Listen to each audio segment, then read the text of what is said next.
కుక్కలకు విష ఇంజెక్షన్లు ఇచ్చి చంపించిన ఘటనలో 5 గ్రామాలకు చెందిన సర్పంచులపై పోలీసులు కేసు నమోదు చేశారు. కామారెడ్డి జిల్లాలోని భవానీపేట్, ఫజీర్పేట్, వాడి, పాల్వంచ, బండరామేశ్వరపల్లి గ్రామాలకు చెందిన సర్పంచులు ఎన్నికల సమయంలో గ్రామాల్లో కుక్కలు లేకుండా చేస్తామని హామీ ఇచ్చారు. హామీని నిలబెట్టుకోవడానికి ఆయా గ్రామాల సర్పంచులు కుక్కలను చంపే సిబ్బందితో కుక్కలకు విష ఇంజెక్షన్లు ఇచ్చి సుమారు 600 కుక్కలను చంపించారు.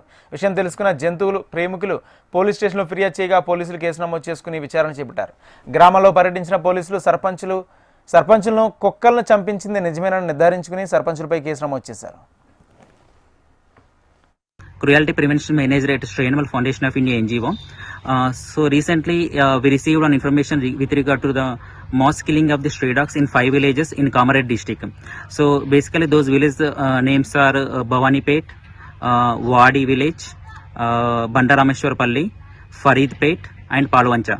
So in these 5 villages nearly 500 to 800 dogs were killed brutally by giving the poisonous injections. So for this activity one person was hired through the village sarpanches. నా పేరు రజని, నేను ఒక ఎనిమల్ యాక్టివిస్ట్ని. మాకు నిన్న ఒక ఇన్ఫర్మేషన్ వచ్చింది, కామారెడ్డి డిస్ట్రిక్ట్లో మాచారెడ్డి పోలీస్ స్టేషన్ పరిధిలో ఒక 5 విలేజెస్లో మాస్ కిల్లింగ్ జరిగిందని చెప్పేసి. ఆ కిల్లింగ్లో మోర్ దాన్ 600 డాగ్స్ కిల్ చేశారు. ఆ 5 విలేజెస్ సర్పంచెస్ పైన కేసు నమోదు చేయడానికి మేము వచ్చాము. నిన్న కేసు నమోదు అయిపోయింది. ఈ రోజేమో పోస్ట్ మార్టం కోసం వచ్చాము. ఆల్రెడీ భవానీపేటలో డిగ్ చేసి ఆ డాగ్స్ని వెలికి తీయడం జరిగింది. ఇంకా మిగతా ప్లేసెస్లో లొకేషన్స్ కోసం ట్రై చేస్తున్నాం.